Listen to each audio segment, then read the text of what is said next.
where we're in this age of selfies, right? Everyone takes Yeah. pictures of very narcissistic, right?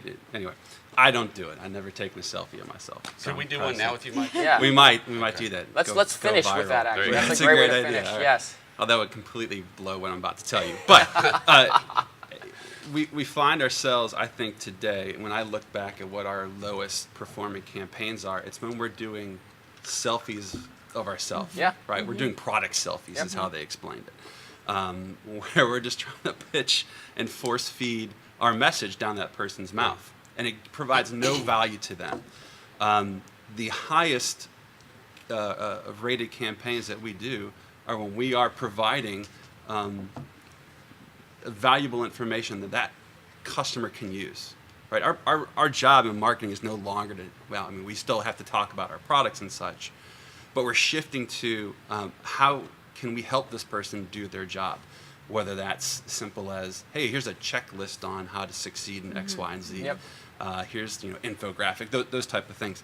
But it's very hard for us, I think, to not talk about ourselves, right? That's something you have to fight daily. But at the end of the day, when you look at the data and the metrics, that's what performs the best. Let me ask you a We're not- question to that. Actually, Wendy, you sound like you're Well, ready to I want to jump add on to that. I always feel like a lot of us all probably have marketing automation at some level, right? And if you have a really good nurturing campaign, it's something you earn, right? That you earn to nurture that person, that they're consuming your data. And we have some that, if they stop consuming their data, we stop, right? Because I feel like you can't just blast out. You have to give really good content based on what their needs and wants are or their business objective, and you earn your way to continue to have that conversation. Yep. So I think that's a big shift for us. Absolutely. And I think the combination of those 2 points is at the crux of what the next generation of B2B marketers need to be doing to be successful, which is empathy. Like we need to understand what our customers want of us and deliver that first before we talk about ourselves. Why do we have such a hard time with that? Why are we so egotistical and still building commercials? It grinds my gears that we are watching, with all due respect, a couple of the large, Fortune 500 companies talk about the commercials they're putting in front of us as their best piece of content marketing, and I call bullshit to that. That's not. It's not about what you want the world to know about you. It's about the insights you can derive from data to give reciprocity first.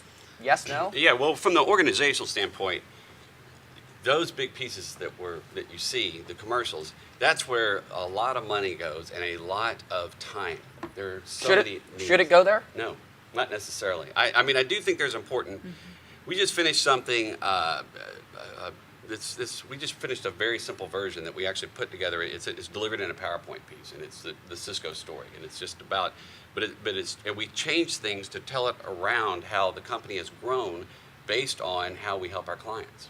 It's evolved out of the change in the market and business needs that have impacted our customers, and then it's like, here's how we can help.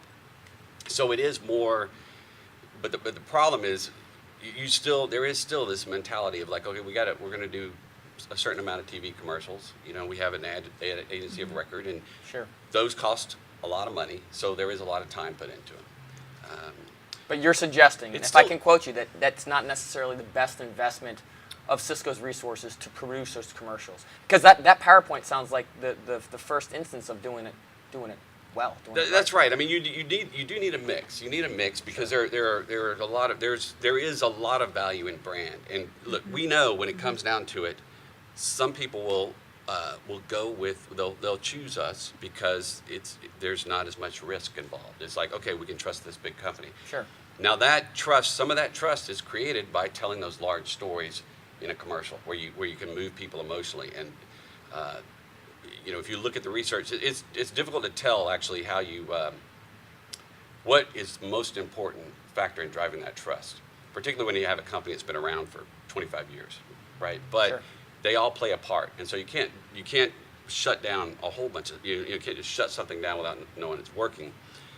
But I do think I think more resources should be focused toward just plain simple storytelling, and I do think, like Mike was talking about, you can't kill yourself thinking, how am I going to create a specific story for every individual customer? Right.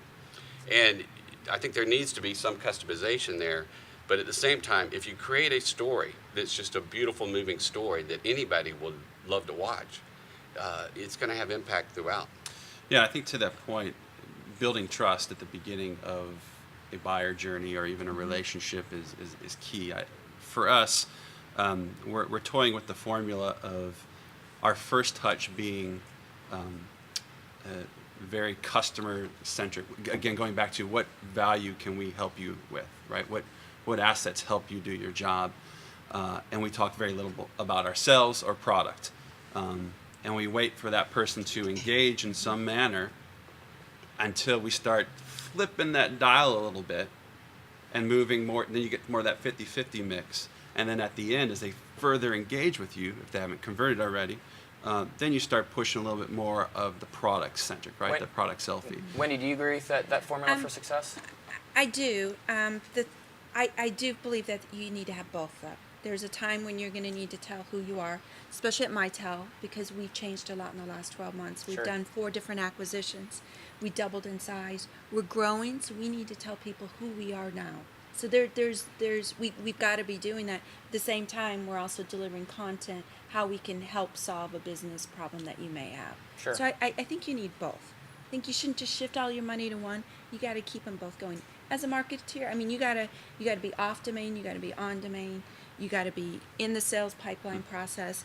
I view marketing as when your sales force leaves the streets, you're still there. You may have 50 people on the street level, but with good marketing, you can appear like you have 250, right? Sure. So we got a lot going on, and we have a lot of responsibility. It's just making sure you understand the priorities and what's working. Sure.